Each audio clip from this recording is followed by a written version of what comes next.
देख रहे हैं the daily show with Munir नेमत।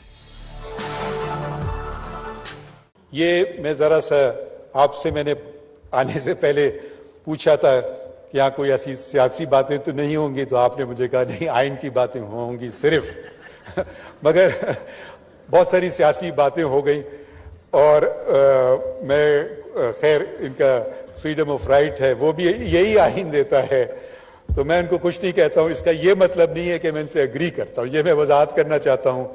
शायद कल इन्हीं लोगों के केस आएंगे और शायद उनके खिलाफ फैसले होंगे और शायद वो मेरे खिलाफ ये बातें करें, तो मैं सिर्फ ये कहना वजाहत करना चाह रहा हूँ। मैं आया था, आइन की गोल्डन जुबली थी आज, ये जश्न है, ये हमारा मुल्क 25 साल तक कायदे आज़म मोहम्मद अली जिन्ना, और मुझे फ़ख्र है कि मेरे वालिद central working committee of the all India Muslim league, जिसके 19 सिर्फ रुकन थे, उसमें बलूचिस्तान से वो वाहिद रुकन थे। वो बलूचिस्तान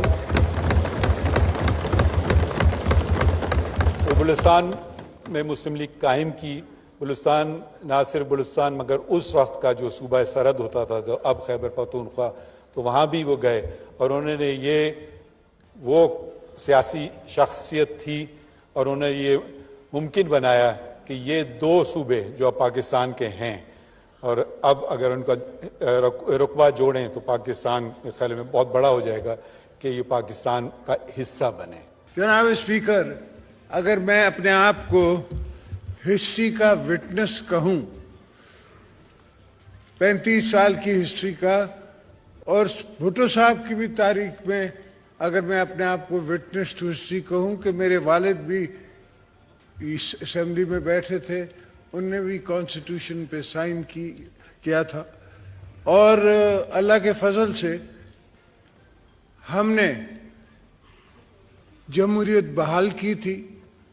मगर वो ख्वाब जो शहीद जुल्फ़िकार अली भुट्टो बाबा ने देखा, जो दूसरे दोस्तों के वालिदैन ने देखा, जो वली खान ने देखा, जो दूसरे मुफ्ती महमूद ने देखा, वो ख्वाब पूरा ना हो सका और ये सिलसिला टूट गया। अस्सलामुअलैकुम, आप देख रहे हैं प्रोग्राम मुनीर। कल से लेकर आज तक बहुत सी डेवलपमेंट्स हुई हैं और सबसे पहले जो कल एक अहम डेवलपमेंट हुई उसके ऊपर बात करेंगे। जस्टिस काजी फाइज ईसा कल पार्लियामेंट में तशरीफ ले गए और जैसे ही वो पार्लियामेंट में तशरीफ ले गए वहां से एक बहस हो गई कि क्या जस्टिस काजी फाइज ईसा साहब का पार्लियामेंट में जाना दुरुस्त था या नहीं। और फिर पार्लियामेंट में जब जस्टिस काजी फाइज ईसा साहब गए तो क्या ये कहना कि उनको किसी तौर पे धोखा दिया गया? शाह महमूद कुरैशी साहब तो यही कह रहे हैं कि उनको एक तरीके से धोखा दिया गया कि उनसे कहा गया कि आइन की बात की जाएगी, लेकिन वहां पे जब वो पहुंचे तो क्या की गुफ्तगू हुई। इसके बाद जस्टिस काजी फाइज ईसा साहब ने जो अपनी गुफ्तगू की वो भी बड़ी मानी खेज गुफ्तगू थी, उस हवाले से भी आज प्रोग्राम में बात करेंगे। और प्रोग्राम में आगे चल के मरीम नवाज साहिबा के हवाले से तस्करा होगा कि उनका एक इंटरव्यू हुआ, उस इंटरव्यू का एक हिस्सा जो उस वक्त शाया ना हुआ लेकिन बाद में उसको रिलीज किया गया या लीक हुआ, उसके ऊपर बात करेंगे। लेकिन सबसे पहले तस्करा करते हैं जस्टिस काजी फाइज ईसा साहब के हवाले से। जहांगीर साहब से हमारी आज बात होगी। जहांगीर साहब हमारे साथ मौजूद हैं इस वक्त इस प्रोग्राम में। जहांगीर साहब, सबसे पहले तो आपका शुक्रिया कि आपने अपना वक्त दिया। जहांगीर साहब, ये जो जस्टिस काजी फाइज ईसा साहब की जो कल पार्लियामेंट में तशरीफ आवरी थी, इसके 3 हिस्से हैं। मैं सबसे पहले एक हिस्से के ऊपर बात करना चाहूंगा कि कल क्या जस्टिस काजी फाइज ईसा साहब को इस माहौल में जब हम देख रहे हैं कि अदालत में एक स्प्लिट है, पॉलिटिकल फोर्सेस में एक बड़ा स्प्लिट है, ऐसे माहौल में जस्टिस काजी फाइज साहब को कल पार्लियामेंट जाना चाहिए था या नहीं? जी बहुत शुक्रिया। सवाल तो जो है वो हॉट इश्यू के तौर पर भी लिया जा रहा है क्योंकि दो तरफा ये इस पर राय दही की जा रही है। इमरान खान वाले कह रहे हैं कि इनको नहीं जाना चाहिए था। उसकी वजह ये है कि जिन लोगों के दरमियान वो बैठे हैं उन पर इल्जामात हैं, कहीं पे जो है वो सजा याफ्ता भी वो लोग कह देते हैं। ये अपनी जगह पे बातें चल रही है। ये देखिए कि अगर कोई एक मिसाल बनता है और जाता है कि जो ऐवान की बालादस्ती किस चीज से है, आइन से, और आइन का ताल्लुक किससे है, दस्तूर का ताल्लुक किससे है? बिल्कुल सही, सुप्रीम कोर्ट से है। और सुप्रीम कोर्ट की कोई तकरीब होती है वो आइन से, ये जो ना ये इजलास जो रोजमर्रा का इजलास नहीं था, ये खुसूसी तौर पर जो 50 सालगिरह की हमारी एक तौर पर कन्वेंशन था ये, ठीक है ना, कन्वेंशन था, और उसके अंदर वो गए। दूसरों को भी जाना चाहिए था, सबको जाना चाहिए था, है ना। उसकी वजह ये है कि एक दूसरे से जुड़े हुए, ये कहाँ से सोच पैदा हो गई है। एक इदारे में जो है वो एक वो कबूल करने को तैयार नहीं है। देखें, ये सोचे ना कि अगर चीफ जस्टिस भी आ जाते तो क्या फर्क था, उनकी तकरीर इनसे डोमिनेट नहीं थी। वो चीफ जस्टिस ऑफ पाकिस्तान है, इनकी तकरीर पहले होती, उसकी जो है सुर्खियां ज्यादा लगती, और दूसरे भी आते, यहाँ कहीं भी बैठने को तैयार नहीं है, समझे ना। मस्जिद मेंबर में ये जमा नहीं हो सकते कहीं जाके, ये जो है ऐवान में आ नहीं सकते आपस में, ये सुप्रीम कोर्ट में जो है वो कहीं उनके इजलास नहीं हो रहे हैं कि वो अपने कन्वेंशन बुला ले अंदर। अब अपने आप को इज्तिमाई शक्ल देने के लिए कुछ भी नहीं हो रहा, नुक्ताचीनी हो रही है। आइन और सुप्रीम कोर्ट के साथ खड़े हैं, ये क्या गलत इस जुमले में है? अगर जस्टिस मैं तकरीर के ऊपर आता हूँ जहांगीर साहब, मैं तकरीर के ऊपर आता हूँ। जैसे ईसा साहब ने तकरीर की, मैं कल एतजाज हसन साहब को भी सुन रहा था, उनका कहना यह था कि इस वक्त जो माहौल है, जो सियासी माहौल है, क्योंकि एक जानिब हम देख रहे हैं कि पार्लियामेंट जो चीफ जस्टिस पाकिस्तान के इख्तियारात के हवाले से एक अहम कानून साजी कर रही है, उसके ऊपर एक काम हो रहा है। फिर आला अदलिया के हवाले से जो गुफ्तगू पार्लियामेंट में हो रही है वो भी ऑन रिकॉर्ड है। फिर अदलिया के अंदर का स्प्लिट है, उसके ऊपर भी इसी पार्लियामेंट में बात हो रही है। ऐसे माहौल में शायद अवॉइड किया जा सकता था। माजी में ऐसी मिसालें हैं कि मौजूद चीफ जस्टिस साहिबान गए हैं, और अब मैं मुकम्मल करना चाहता था। और फिर एक और इसमें पॉइंट ये भी है कि जब जस्टिस काजी फाइज ईसा साहब यहाँ पे जब आए हैं, तो क्या उनके यहाँ मौजूद होने में क्या चीफ जस्टिस ऑफ पाकिस्तान की कोई कंसेंट शामिल थी? क्योंकि रंग ऐसे दिया जा रहा है इस तमाम तर डेवलपमेंट को कि अदलिया दो हिस्सों में तकसीम है। रंग ये भी दिया जा रहा है कि अदलिया का एक हिस्सा पीडीएम के साथ खड़ा है, जो जस्टिस काजी फाइज ईसा साहब की मौजूदगी का वहां पे तस्वीरें दिखा के उसका इजहार किया जा रहा है। तो ये जो रंग दिया जा रहा है, ऐसे रंग देने के बात मैं कह रहा हूँ कि क्या वहां पे उनकी मौजूदगी शायद बेहतर थी? कह सकते हैं, कहने को तो कहा जा रहा है सब कुछ। देखिए 17 जजेस है, 16 जजेस जो है वर्किंग है वहाँ। 16 जजेस में से अगर ये स्प्लिट है, सुप्रीम कोर्ट स्प्लिट है, तो उसको आगे या कुछ कम कुछ ज्यादा जो है इस तरफ भी आने चाहिए थे, वो तो नहीं आए। और खाली ईसा आए, और फिर जाहिर है कि जो उनको इंडिविजुअल दावत दी, सबको इंडिविजुअल दावत दी, कोई प्लेटफॉर्म से ये नहीं कहा गया कि चीफ जस्टिस का लार्जर बेंच आ जाए, फुल कोर्ट आ जाए। ये इसी तरह होती है, तकारीर होती है, तो तकारीर बेंच के अंदर जो आना चाहे आए, और जो आगे वो आगे। लेकिन पॉइंट फिर है ना जहांगीर साहब, पॉइंट फिर वही होगा ना कि बाकी तमाम तर जजेस ने इस मौके के ऊपर अवॉइड किया, नहीं गए वो इस मौके के ऊपर। लेकिन जस्टिस काजी फाइज ईसा जिनके सर मैं यही तो कह रहा हूँ, जिनके फैसलों की मिसाल पीडीएम दे रही है, हुकूमत दे रही है। देखिए वो हम कब कह रहे हैं कि वो नहीं आए तो किसी के जाने से तो कोई मामला हो गया ना। तकरीब में इनवाइटेड है, जब आपको मदू किया जाता है तो आप कबूल भी करते हैं और जाते हैं। लेकिन ये काजी ईसा की एक और बात जो है अच्छी है, उन्होंने स्पीकर कौमी असेंबली से पहले पूछा था कि सियासी तकारीर तो नहीं होंगी, कुछ और तो नहीं होगा। ये जो है ना असेंबली, ये जो हमारी जो सालगिरह है, हमारे आइन की सालगिरह, उसी हवाले से बात होगी। आइन और कानून की बालादस्ती की बात होगी, सुप्रीम कोर्ट और आइन की बात होगी। और जो आपकी ये तो मुकन्ना है ना, दस्तूर साज इदारे हैं, कानून साजी करते हैं, इनका करीब रहना तो बहुत जरूरी है। लेकिन जहांगीर साहब ये बिल्कुल आपने बात सही की कि उन्होंने इस बात को क्लियर जरूर किया था स्पीकर कौमी असेंबली से कि कोई इस तरह की बात तो नहीं होगी। लेकिन आप भी जानते हैं जहां पे स्पीकर कौमी असेंबली से मैंने पूछ लिया था कि यहाँ सियासत तो नहीं होगी। एग्जैक्टली मेरा भी पॉइंट यही है, रिकॉर्ड पे लेके आए वो। बिल्कुल सही बात है, जो है कहीं और ये किसी कॉन्फ्रेंस में कह दिया हो, नहीं बिल्कुल आप स्पीकर कौमी असेंबली के सामने का है। नहीं बिल्कुल, ये बिल्कुल दुरुस्त बात है कि उन्होंने इस बात को रिकॉर्ड किया, और अच्छी बात थी कि उन्होंने इस बात को रिकॉर्ड किया। लेकिन जानी साहब, मैं एक मफरूजे के तौर पे एक बात पूछना चाहूंगा। आपको भी पता है कि जब ऐवान सजा हुआ हो, इस वक्त जो सियासी दर्जा हरारत उसके हवाले से भी आप बखूबी तौर पर वाकिफ हूँ। मैं अगर आपसे पूछूं कि अगर आपको किस हवाले से कोई एक्सपेक्टेशन नहीं होगी कि ऐसे माहौल में जब एक एक सीनियर जज मौजूद है पार्लियामेंट में और अदलिया के हवाले से एक तहफुजात भी हैं इस हुकूमत के, तो क्योंकि जो फैसला उनके हक में नहीं आया तो फिर तहफुजात भी होने हैं, तो फिर ऐसे माहौल में क्या ये बात तय नहीं थी कि सियासी गुफ्तगू होनी है, अदलिया के ऊपर तनकीद होनी है? क्योंकि एक तस्वीर जो पोर्ट्रे हो रही है ना कि एक जानिब अदलिया के एक सेगमेंट के ऊपर तकारीर हो रही है, उनके हवाले से नाराजगी का इजहार किया जा रहा है, दूसरी जानिब जस्टिस काजी फाइज ईसा साहब इनके साथ बैठे हैं। देखें, ये सियासी दर्जा हरारत का बहाना लेके तो बहुत कुछ हो रहा है, सीरियस चीजें हो रही हैं, क्राइम का दर्जा रखती हैं कि आप जो है पोस्टपोन कर दें इस बार की सियासी दर्जे हरारत और खतरनाक है, टसल चल रही है, आमने सामने है, आप लड़ सकते हैं, अनारकी फैल सकती है, इलेक्शन नहीं होने चाहिए और अक्टूबर होने चाहिए और उसके बाद भी होने चाहिए। और ये तो गुंजाइश है, ये कौमी असेंबली के बारे में कहा जा रहा है कि उसमें मार्जिनल टाइम हो रहे हैं, एक साल के बाद तक जो है वो उसको बढ़ा सकते हैं। ये तो सुबह सुनियों का भी झगड़ा है उसका। आप या फिर सियासी दर्जे हरारत में आप एक तकरीर कर सकते हैं, आप उनको भी बोलेंगे आपने तकरीर की तो कोई बाहर कर लेते, क्यों कर लेते बाहर? क्योंकि वो ऐवान है और ऐवान में ये तकरीब होनी चाहिए। और जो जिनको मदऊ किया है वो भी रिलेटेड लोग हैं।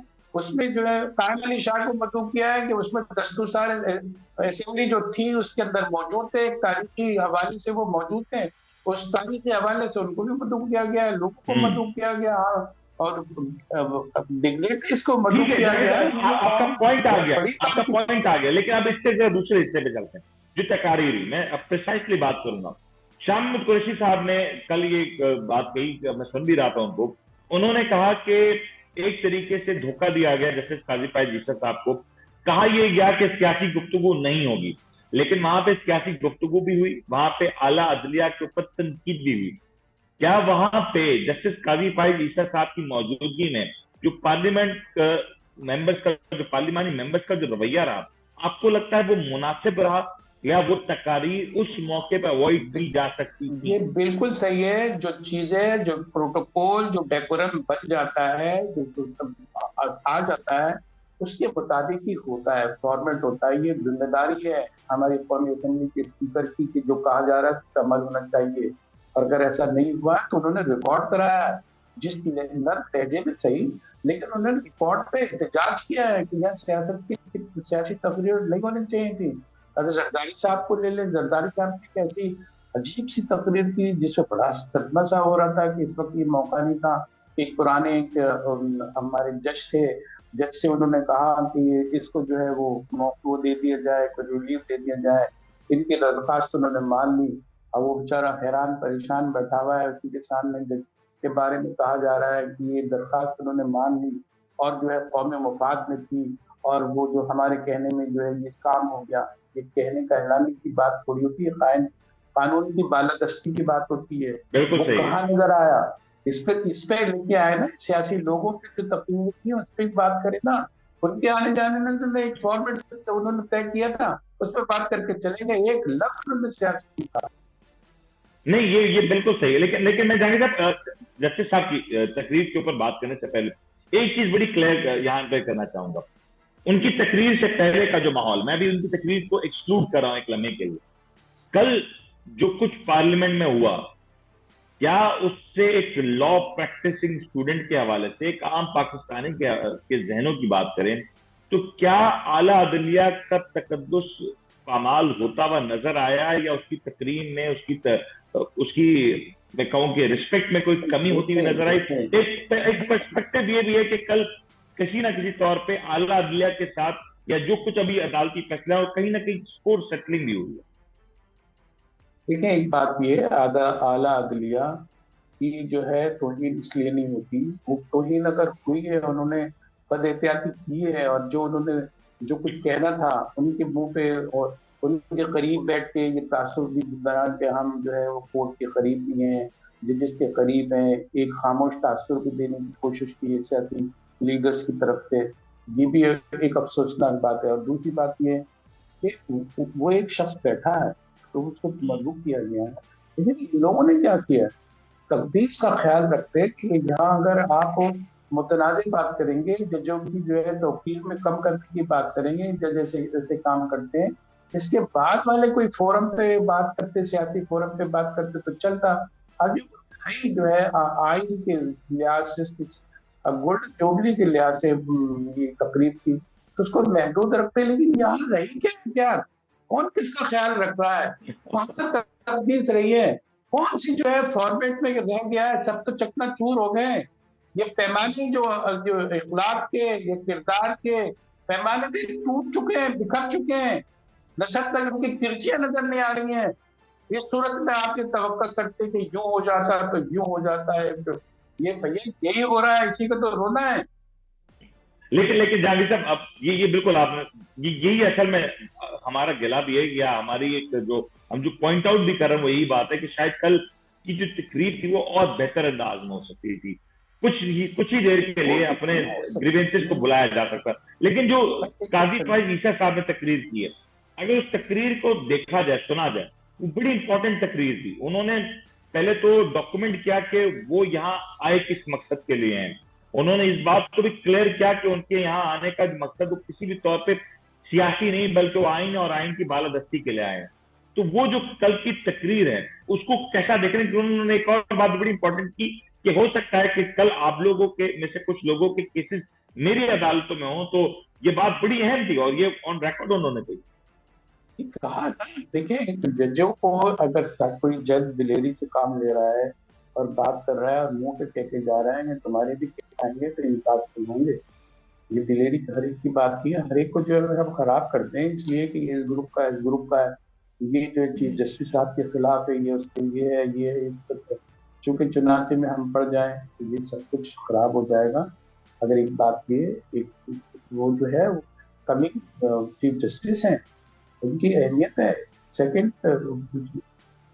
कमांडर है इस वक्त, तो इसकी अहमियत भी अपनी जगह पर है। और उन्होंने खुद कहा कि तकरीर जो की गई उससे वो मुत्तफिक नहीं, जब मुत्तफिक नहीं है तो आप इत्तेफाक राय के पहलू क्यों निकाल रहे हैं ये लोग, ये जो इमरान खान वाले बच्चों को खुल के कह रहे हैं कि नहीं है, अगर हम इसको भी खराब करते हैं, इसको भी करते हैं, कोई ना कोई धब्बा दामन पे ढूंढी निकालें तो आप सबके निकाले सकते हैं।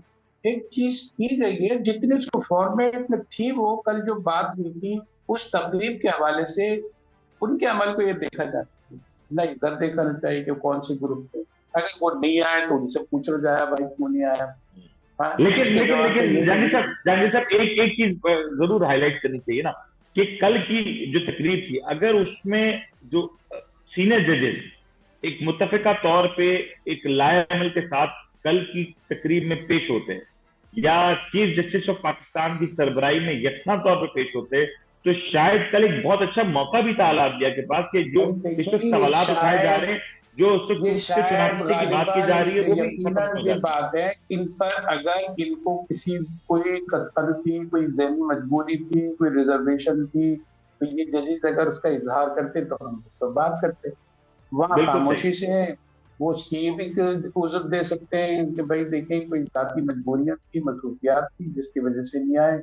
अब आप उसको ये बात में कोई बात आती है रिकॉर्ड पे जब होती है, अब उसको में हम ये ढूंढेंगे वो क्यों नहीं आए, जो क्यों नहीं आए तो वो बता दें कि क्यों नहीं आए।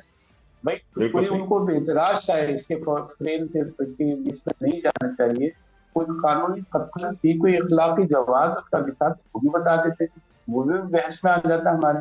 एक तरफ आए, एक साहब आए और उन्होंने अटेंड किया है और बड़े फ्रेम में बात की है, उन्होंने बता दिया कि तकरीर नहीं होने चाहिए, से यही बताया गया था कि सियासी तकारीर नहीं होंगे और सिर्फ आइन की जो है सालगिरह के हवाले से बात होगी, उसी सबको यही तकरीर करनी है।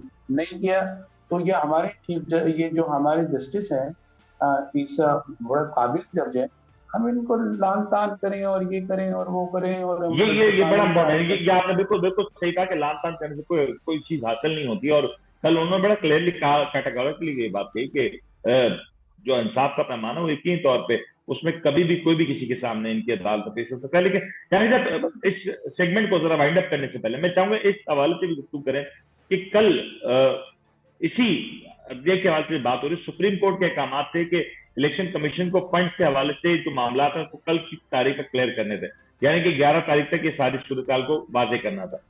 कल पार्लियामेंट ने इस हवाले से कोई बात तो नहीं की, हतमी तौर पे कोई फैसला नहीं हुआ और अब पार्लियामेंट का जो इजलास है वो गालिबन जुमेरात तक मुलतवी हो चुका है। ये जो ताखीर हुई ये भी तो सुप्रीम कोर्ट के अहकाम के हवाले से अगर इसको देखें तो एक तरीके की खिलाफ वर्जी हो रही है। आपको नहीं लगता कि कल शायद ये लोग जो इस गेम के शरीक हैं, सियासी पार्टियां हैं, तो यहाँ जो है 13 पार्टी है, उधर एक पार्टी है, ये सब लोग हैं, ये सबको मालूम है कि कोई ना कोई मार्जिनल टाइम दिया होगा, कोई तो रिलैक्सेशन नजर आ रही होगी। अभी ये वक्त के साथ साथ जब कोर्ट फैसला करेगी, कोर्ट अपने फैसले में बोलती है, वो सामने आएगा कि जनाब ये जो आपने किया, ये कानून को ब्रीच किया है, तोड़ा है, इसकी सजा है और इसकी सजा क्या बड़ी हीनियत भी हो सकती है। ये भी हो सकता है कि वजीर आजम कर चले जाए या कोई और इकदाम उठाए। ये तो फैसला जब बोलेगा तो हम इस पोजीशन में होंगे ना कि उन्होंने क्या महसूस किया है। मुमकिन है वो बड़े मार्जिन टाइम देते थे हर चीज में कि भाई यूं कर ले यूं कर ले। अब इमरान खान के बारे में भी जो है रिलैक्स पॉलिसी है, मुमकिन है उन्होंने कोई रास्ता निकालने के लिए रिलैक्स पॉलिसी दी हो सकता है। आपको लगता है कि कहीं ना कहीं कोई ना कोई गुंजाइश है और सुप्रीम कोर्ट भी अपने फैसले को देखते हुए कहीं ना कहीं सवाल से कोशिश करेगी कि कोई ऐसा सख्त इकदाम ना उठाना पड़े। डिबेट जो मीडिया पे डिबेट हो रही है उसका एक ही लफो-लुबाब है कि मार्जिनल कोई चीज निकालनी चाहिए, कोई इत्तेफाक राय से कोई आसानी पैदा करनी चाहिए। शायद पस पर्दा कोई ऐसी बातें हो रही हो। जब तक के फैसला सुप्रीम कोर्ट का नहीं आता, चीफ जस्टिस कुछ नहीं कहते, हमारे लिए जवाब बनता ही नहीं कि हम उसमें कोई हाइपोथेटिकल क्वेश्चन बना के जो है रन देते हुए, ये हमारी जिम्मेदारी है।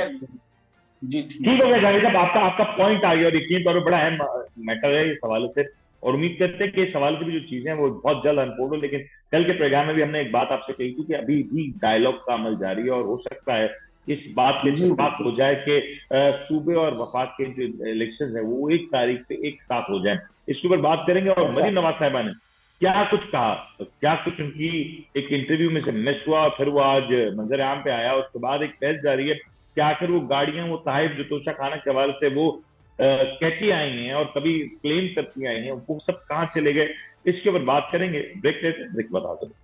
आप देख रहे हैं the daily show with Munir नेमत। आप देख रहे हैं the daily show with Munir नेमत।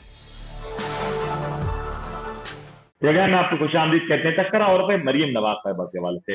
मरीम नवाज साहिबा जहां जाती हैं हेडलाइन जरूर बना लेती हैं। गुज़श्ता दिनों उनकी एक मॉल से वीडियो आई और उस मॉल वाली वीडियो ने यकीन तौर पे तमाम तौर पे सुर्खियां बिखेरी और वायरल हुई पूरी सोशल मीडिया पे।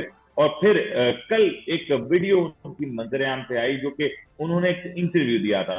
उस इंटरव्यू का एक हिस्सा जो कि उस इंटरव्यू में बाकायदा तौर पे शामिल तो ना था, लेकिन वो बिल आखिर लीक हुआ और या फिर रिलीज हुआ, क्या कहें उसको, यकीन तौर पे कुछ भी कहा जा सकता है। वो जैसे ही रिलीज हुआ उसने सवालात खड़े कर दिए कि वो तहफ़ जो मियां मोहम्मद नवाज शरीफ साहब ने लिए थे, जनाब यूसुफ रजा गिलानी साहब जो वजीर आजम थे, तो वो तहफ़ किस कैपेसिटी में लिए थे। ये सवाल हमने भी अपने प्रोग्राम में बार बार उठाया कि पाकिस्तान में जो तोशाखाना का जो कानून है उसके मुताबिक आप किसी भी तौर पे गाड़ियां तहफ़ की सूरत में नहीं इस्तेमाल कर सकते, जबकि यूसुफ रजा गिलानी के दौर में जनाब आसिफ अली जरदारी साहब को और मियां मोहम्मद नवाज शरीफ साहब को दोनों को ही गाड़ियां दी गई। ये किस कैपेसिटी में दी गई इसका सवाल हुआ और मरीम नवाज साहबा किस अंदाज में उसका जवाब देती हुई नजर आई। जहांगीर साहब, ये जो वीडियो आपने भी देखी, हमने भी देखी और इसमें की तमाम तर चीजें सोशल मीडिया की जीनत बनी हुई हैं। क्या हुआ है इस वीडियो के हवाले से? आपने जब देखा तो आपको क्या समझ आया? क्या वो क्लूलेस थी या वो क्लू देना नहीं चाह रही? देखिए, बात ये है कि पहले तो ये मंसूर अली खान के ये लोग जो है इमरान खान वाले बहुत नाराज थे और वो कहते थे कि यूं है यूं है यूं है। उनके सवालात से तो मालूम यह है कि मीडिया कहीं ना कहीं इंसाफ की बात करता है। और ये एक एज होता है कि अगर कोई जवाब न देना चाहे, अपनी लाइन जाहिर करे, तो फिर उसको एक गुंजाइश दी जाती है। ये तो इनका किरदार है। बाद में जो लीक हुई उससे जो फायदा उठाया जा रहा है, वो फायदा बिल्कुल ठीक उठाया रहा है। कुछ गुफ्तगू से तो मालूम होता है कि मरहूम नवाज ने डेलिबरेटली, नोइंगली, दानिस्ता तौर पर इस बात को छुपाया है कि ये वो वाकिफ नहीं थी। अगर ये बात अगर वो अदालत से कह दी कि मैं वाकिफ नहीं हूँ, तो कोई नहीं मानता कानून की जबान में कि आपकी, अगर आपको किसी कानून का इल्म नहीं है और आपने जुर्म कर लिया है तो आप काबिल माफी है।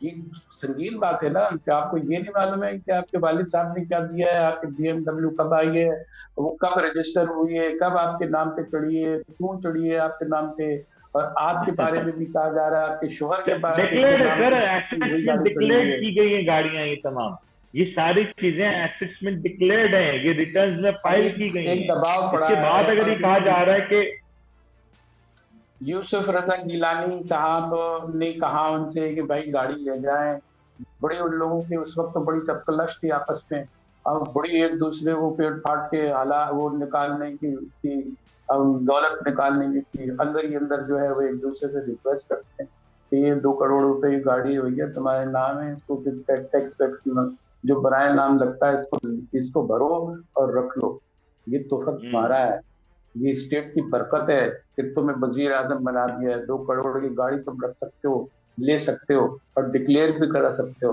ये कानून पे नाच करते हैं। माजरत, ये भी एक बड़ी इंटरेस्टिंग चीज है। ये इंटरेस्टिंग चीज है कि गालिबन वो जो तोहफा जिसको नियाज साहब ने 2008 के बाद लिया, वो तोहफा गालिबन 10 या 12 साल पहले उनको रिसीव हुआ था जब वो वजीर आजम हुआ करते थे, तो तोहफा उस दौरान उनको मिला। उसके बाद परवेज मुशर्रफ साहब का दौर आया, हमने देखा कि वो आए, वो काफी अच्छे वहां पे रहे। इसके बाद इलेक्शन हुए, यूसुफ गिलानी साहब आए। उस वक्त भी मियां साहब तो हुकूमत का हिस्सा तो नहीं थे। उस वक्त मियां साहब को गाड़ी दी गई। मियां साहब को शायद नॉलेज नहीं थी कि तोशा खाना का मामला है, या वो जानते नहीं थे कि तोशा खाना के उसूल क्या है, कवायद क्या है। क्या ये तो आप उम्मीद रख सकते हैं कि परवेज मुशर्रफ साहब उनको फोन करेंगे, उनके सेक्रेटरी फोन करेंगे, भाई ये गाड़ी ले जाओ, नवाज शरीफ साहब आपके नाम पे आपको तोहफा मिला, यूएई की जो है अब वो रॉयल फैमिली ने आपको दिया है, आपके नाम लॉटरी निकली है, आप उठा लो। तो जाहिर है कि वो पूरा के पूरा जो वक्फा था वो उनके खिलाफ था। उसमें ये तोहफे के जो हालात हुए और ये जो देने का अंदाज है उनको तोहफे पेश करने का, तो यूसुफ रजा गिलानी जो सियासी लोग होते हैं वो तो रहमदिल होते हैं ना, सियासी बसीरत से काम लेते हैं।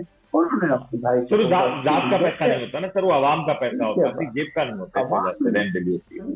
बहरहाल ये तो तमाशा है, ये तुरफा तमाशा नहीं है कि इधर लगा हुआ है, ये चौतरफा तमाशा है, ये 10 तमाशा है, जिधर देखो तमाशे ताकि इनका क्या रोना मरीम नवाज का और उनका क्या रोना, वो भी जो है वो, और जो यूसुफ रजा गिलानी के भी हमने देखा, बस कौन से हम रोए।